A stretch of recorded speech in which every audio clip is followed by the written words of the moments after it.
لو أنزلنا هذا القرآن على جبل لرأيته خاشعا أنزلنا هذا القرآن على جبل لرأيته خاشعا أنزلنا هذا القرآن على جبل لرأيته خاشعا متصدعا من خشية وتلك الأمثال نضربها للناس لعلهم يتفكرون.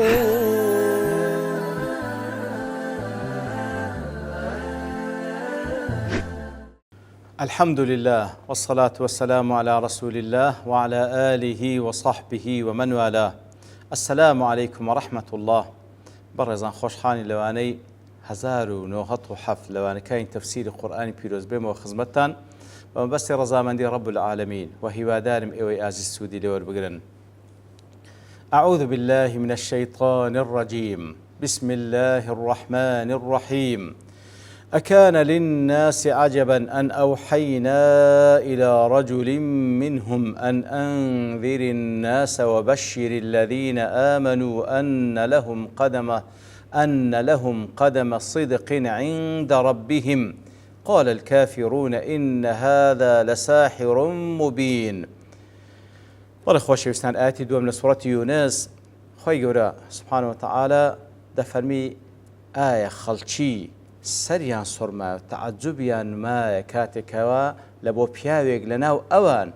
ئێمە وەحیمان ڕەوانە کردێک کە بوویتە پێغەمبەر کەواتە تەعەجوبی ئەوان جێگای تەعەجوبە کاتێک کە خوای گەورە کەسێکی لە بەشەریەت هەڵبژاردێ لۆ ئەوەی کەوە پەیامی ئەڵڵا تەعالا بگەینی کە بریتە لە بێدارکردنەوە و ئیندارکردنی خەڵکی و موجدەدان بە کەسانێکی ئیماندار بەو کردەوە چاکانی کە ئەنجامیاندا لای پەروەردگاریان چ ئەجر پاداشێکیان لێ ئامادەکرا ئیتر کافرەکان بڕیاریان لەسەر ئەو پیاوە کە محەممەد المستەفا صلی الله علیه وسلم ئەوە بوو کە لە جیاتیەوەی برن ڕەسوول اللهە بەڵکو دەیانگۆ بێگومان ئەوە ساحرێکی ئاشکرایە والعیاذ بالله. لە تەفسیری قەدەمە صدق ابن القەیم دەڵێ وەکو وتمان قەدەمە صدق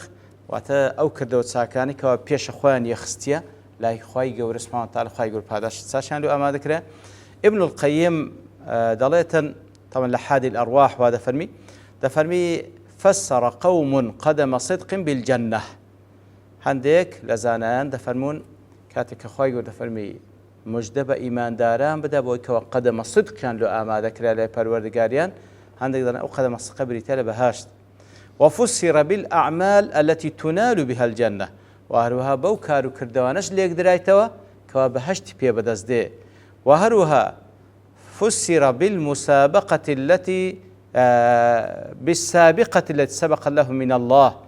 وهروها بوش ليك درايتوا أو كخواي جور سبحانه وتعالى سابقا للوح المحفوظ نسيتي درباري أوان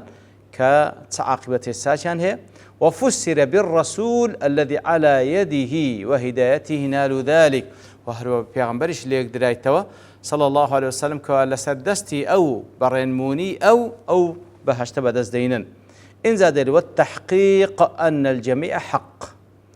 ذلك تحقيق لو أقوالان دكي هموي راستا فإنهم سبق لهم من الله الحسنى بتلك السابقة. كواتا فعلا أو مكانة لبو أوان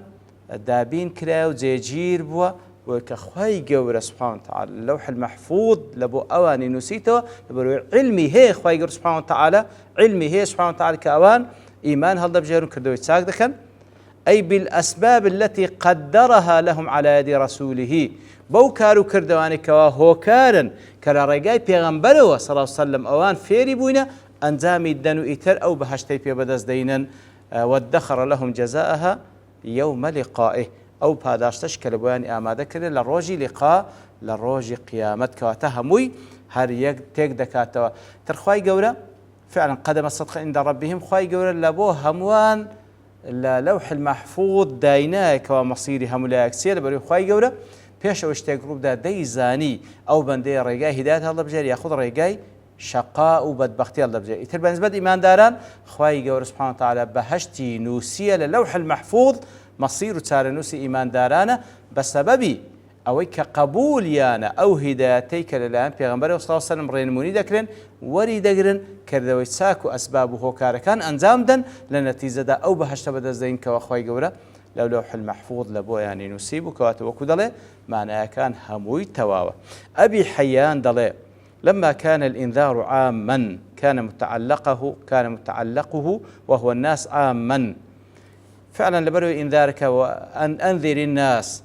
إنذار عامة همو خلش بيستا إنذار بكري بمسلمان وبا كافر لويا خواهي قد فهمني إنذارك لبو همو خلشيا وإيمان داش بيستا بإنذار كردن هي وكوا أخوي بارز لقناه تاوان وهالقران ولا بو كفر والعياذ بالله بلان بشارته مزجيني تايبته لويا فكان متعلقها خاصا والذين آمنوا لويا مجدك لبو شيء لبو إيمان دارنا لبو أوان كوا أو كارو كردوانا أنزام دن كما أي أويا أو باداش ساكن لو آماده بكري كوا بي براستي خوش حال ببن لما دارج السالكين دلي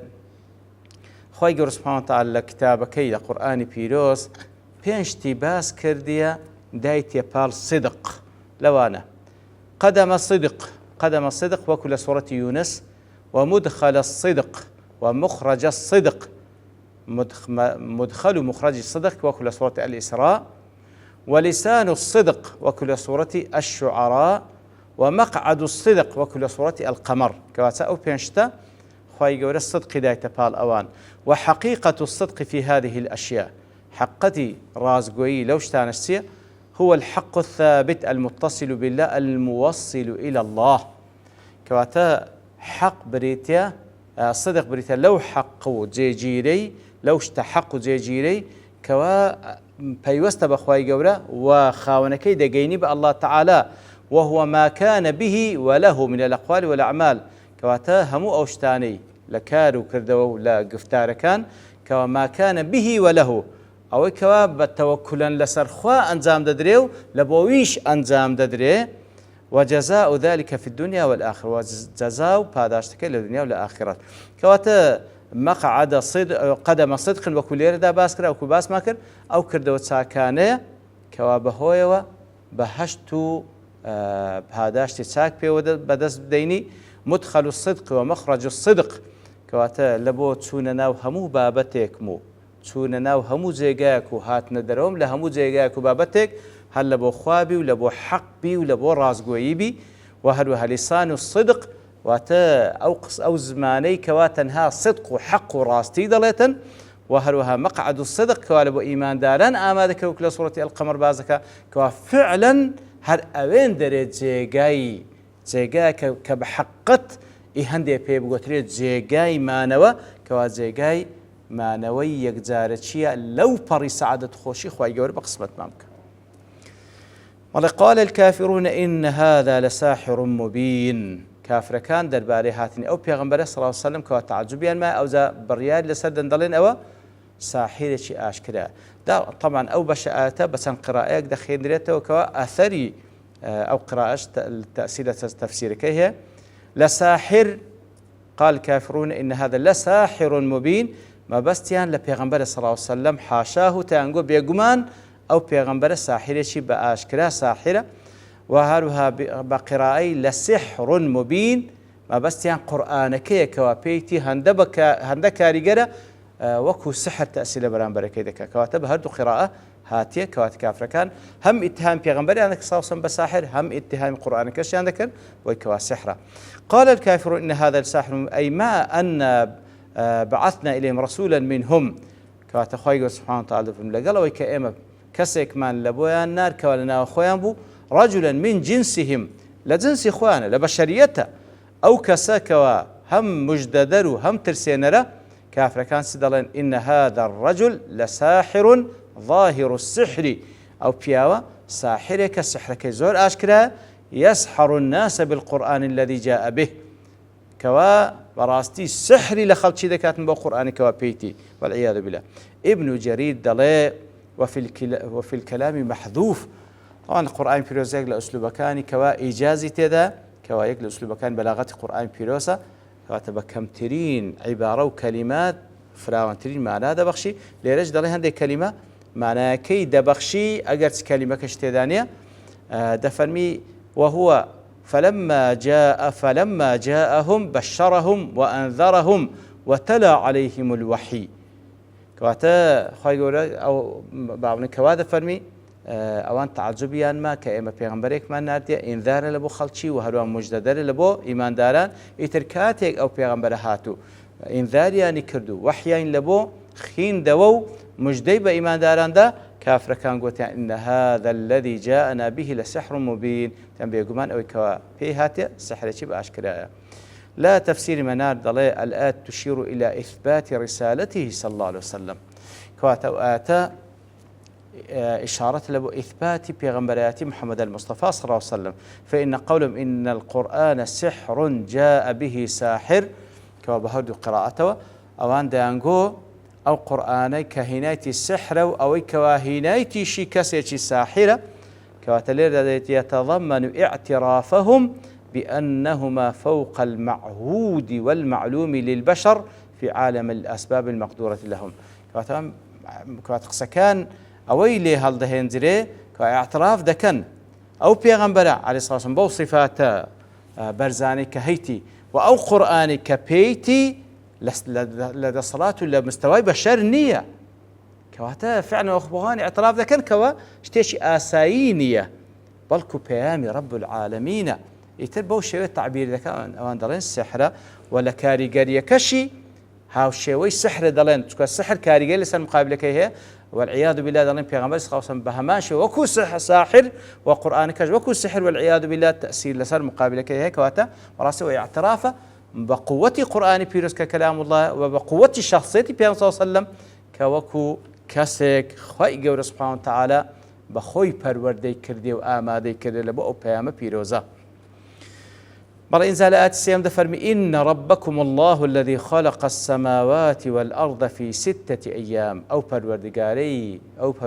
نقول الله تعالى كأسمان كانوا زوي خلق كردي لشش روجدا ثم استوى على العرش باشان استواء كل سر عرش يدبر الأمر هر أوزاتك وهم كارباركان بريودبا ما من شفيع إلا من بعد إذنه لقيامته هيز كسيقنات وانيتكابك إلا لدواي ورقتني إذن لله تعالى أوزات ذلكم الله ربكم فاعبدوه دي أو پروردگار الله تعالى كپروردگار تانا فاعبدوا بي پرستن أفلا تذكرون آپند آموشگاري والناقرن إن ربكم الله الذي خلق السماوات والأرض في 6 أيام أي إن مالككم أيها الناس أي خلشينا أو ساتي كوا مالكين قويا وخاورين قويا وخالقكم ومدبر شؤونكم أو ذاتي كوا مالكين قويا خالقين قويا وبديهينرين قويا كارو بارين قوش بري ودبا هو المستحق للعبادة وحده هر أو ذاتي شاني أو يهي كوا عبادة بكري بتاكو تانية أو ذاتي كوا حفظ آسمان كانوا وهروها زاوية كاني دروس كده والأرضين 7 وكل زقايدك ومن الأرض مثلهن في 6 أيام آسمان كانوا زوي خلق كردية لشش روجدا ابن عطية دلي في 6 أيام كخواي قول باسي لو يكرك وآسمان كانوا زوي لشش روج دروس كردية دفرمي هنديق لعلماء دلين أو شش روجة بريتية لشش روج آخرت كوا هر روجيك لروج كان آخرت ب50,000 روج دنيا هنديق لزانان وادلين بلام دلين جمهور علماء زوريني علماء دلين كالرأي أواني صواب راس درسته بل من أيام الدنيا بل شش روج لشش روج دنيا إن زاد قاضي أبو محمد دلي وذلك في التقدير لأن الشمس وجريها لم يتقدم حينئذ ضرب التقدير يعني شش روجي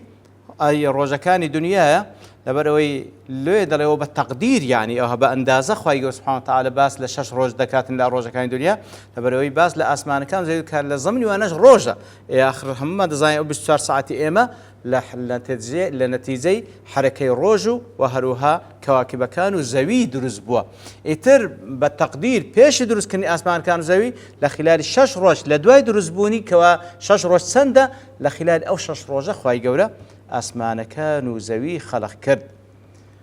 أبي السعود ضلي لو شاء تعالى لخلقهما في لمحة ئەگەر ئەڵڵاه تەعالا مەبەستی بووە لە یەک تروکە چاو دروستی دەکرد، بەڵام لە بۆ حکمەتێکی زۆر خوای گەورە سبحانه وتعالى